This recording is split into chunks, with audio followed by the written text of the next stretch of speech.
Beleza. Marcelo, eu queria saber, no caso do Patrick, pelo que a gente já viu de notícias, o que a gente tem apurado, vai ser uma compra definitiva do São Paulo. Pelo que a gente também já tinha visto antes, né, o São Paulo estava tentando aí uma troca, o Pablo foi oferecido, teve uma história do Lisieiro que surgiu, que apareceu aí na imprensa. Mas como é que vocês avaliaram essa questão do Patrick? Vocês não queriam emprestar o jogador? Você acha que a venda definitiva nesse momento era melhor para ele? Ele tem tinha, né, contrato até 2023 com o Inter. Nesse momento, a venda era mais negócio para vocês do que o empréstimo? Você acha que no mercado hoje ele está valorizado para uma venda? Então, o que a gente tem que entender, né? Duas coisas que às vezes é difícil para vocês que formam opinião, fazer com que o seu público entenda. Eu sei que vocês às vezes até tentam isso. Sim. Primeiro, clubes brasileiros não têm dinheiro para nada. Tá? E segundo, o torcedor não pode ser tão imediatista. Essa geração é imediatista porque você está dentro do aeroporto e compra passagem ali no embarque. Eu, quando comecei a trabalhar no futebol, uma das minhas primeiras transferências foi no Raio Vallecano. Eu, para ir para Madrid, eu tive que comprar a passagem que ela tinha 5 vias, que você tinha que carimbar a passagem. Quando você fazia o check-in, carimbava na porta do avião, alguém te pegava. Era assim, você tinha que confirmar 48 horas antes que você ia viajar dali 48 horas. Hoje você está comprando no celular na porta do avião. Então, é natural que a sociedade fique mais imediatista. O Patrick, se a gente lembrar, em 2021, né? No ano que acabou em março, o campeonato de 2020, o Patrick foi o destaque do campeonato de 2020. O Inter não foi campeão por um pênalti que anularam do Inter, que deram igual para o Corinthians agora no último jogo contra o Atlético Paranaense. Por isso que o Inter não é campeão brasileiro 2020, com o Patrick sendo o melhor jogador da equipe ali. Tá? Isso a gente está falando de março de 2020. Aí o Inter teve uma modificação, reformulou, mudou a forma de jogar. Isso também é importante o torcedor entender. Cada treinador tem um perfil de jogo, tem um sistema de jogo. A mudança que o Inter fez acabou não dando certo. O Inter reformulou de novo a forma de jogar e o elenco encaixou e eles terminaram a temporada aí sem sustos. E o Patrick, dentro do elenco do Inter, é o cara que mais dribla, é o cara que mais desarma, é um cara de grande intensidade. Agora, respondendo a sua pergunta, né? Tudo no condicional, no eventual, caso se concretize, né? Quando aparece uma situação para um jogador como o Patrick, que já está identificado, tem 3 anos ali de internacional, chegou no Inter que vinha da Série B, né, que não conseguiu naquele momento o Inter na Série B ser campeão da Série B. Quem entra no Inter de novo naquele ano? O Odair como treinador, o Patrick vindo do Sport, o Richelli que acabou não jogando, se não me engano, que veio, e o Iago Borducci, que é o jogador aqui da empresa também, que vai da base do Inter e começa a jogar de lateral esquerdo, na época era ele e o Wendel. Foram pouquíssimas mudanças do elenco do Inter da Série B. E aquele primeiro ano, o Inter chega a brigar lá em cima e vai para a Libertadores já. Todos os anos ali, o Inter brigou por Libertadores. E brigou por título. Foi vice-campeão da Copa do Brasil, foi vice-campeão brasileiro. Ou seja, é um grupo qualificado do Inter. Mas, por conta desses 6 meses de uma temporada em cima da outra, por conta de uma mudança de padrão de jogo, alguns jogadores tiveram um ambiente um pouco comprometido por conta de haters de internet. E, infelizmente, os clubes têm hoje uma preocupação com isso, né? Então muda e acaba tendo que mudar algumas peças por conta dessa questão de opinião pública, né? E aí, na medida que esse movimento começa na internet, eu imagino que outros clubes começam a olhar para o Patrick como uma oportunidade de mercado, né? Imagino que não tenha sido só o São Paulo que procurou vocês em busca do Patrick. Ele foi um jogador que teve bastante assédio nesses últimos dias, você recebeu coisas de Europa, ele é um jogador de 29 anos, por que não dar esse passo na carreira nesse momento? Então, quando a gente fala de Europa, são duas coisas para entender. Vocês estão vendo aí, o mercado está fraquíssimo, né? Existe um crescimento de preocupação sobre fechamento de estádios de novo. Algumas ligas, inclusive, já estão fechadas. Há uma crise financeira econômica que ela é mundial.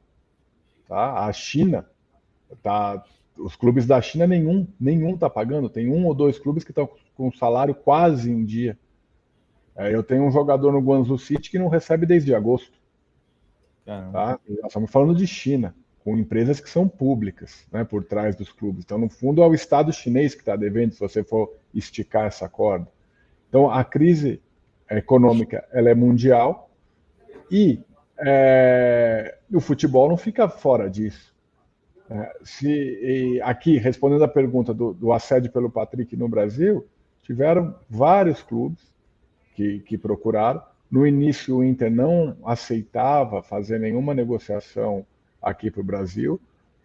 Foi um processo, o Inter recusou diversas propostas que tiveram pelo jogador.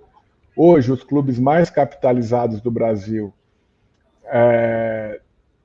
um não tem treinador ainda, o outro acabou de ajustar um treinador que é uma pessoa excelente. Eu conheço o Paulo da época do Videoton, quando eu fiz a transferência do Renato Neto, acompanhei o Paulo no Basel, acompanhei o Paulo no Maccabi. É uma pessoa sensacional, mas não conhece o elenco ainda do clube. Então, assim, os maiores compradores, os maiores bolsos do Brasil, vamos dizer assim, ainda não estão no mercado ativamente, né?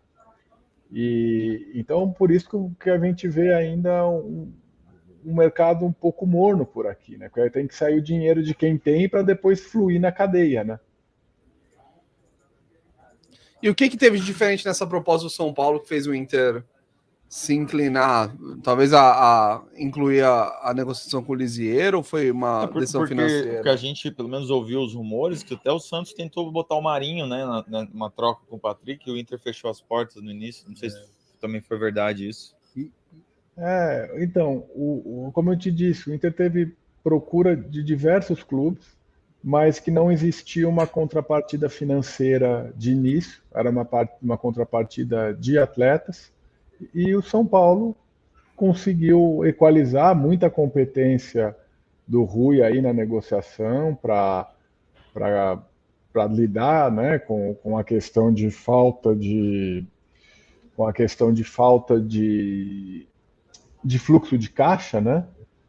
O São Paulo tem muita receita, mas tem que respeitar um fluxo de caixa. Então, foi uma negociação bem conduzida aí pela direção do São Paulo, que conseguiu atender aí os interesses do Inter em contrapartidas financeiras que não sejam jogadores. Marcelo, aí você falou dessa questão, né, do Inter ter recusado várias propostas. Acho que é uma dúvida de muitos torcedores. Onde que o agente, né, o empresário do futebol, ele entra nesse momento? Você falou, o Inter estava ali, não queria vender para o Brasil, não queria negociar com ninguém daqui. Onde que o agente entra nesse momento? Qual que é o papo que você tem? Como é que é a sua relação ali? Você chega a conversar com os dirigentes? O Patrick precisa de uma valorização. Como é que é esse movimento aí do agente no futebol? Que eu acho que muita gente tem dúvida, né? Muita gente acha que o agente só está ali para se beneficiar do jogador e não ajuda em nada. Se você pudesse explicar, acho que seria legal aí para a galera entender como é que funciona. Sim.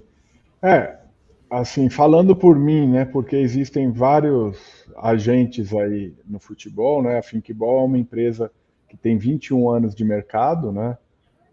Nós trabalhamos de uma forma bem própria, né, de gerenciamento de carreira, até usando aí o caso que a gente está discutindo aí do Patrick. O Patrick é um jogador que nosso departamento de scout identificou no Comercial de Ribeirão Preto, jogando o Campeonato Paulista, e aí começamos a projetar a carreira dele.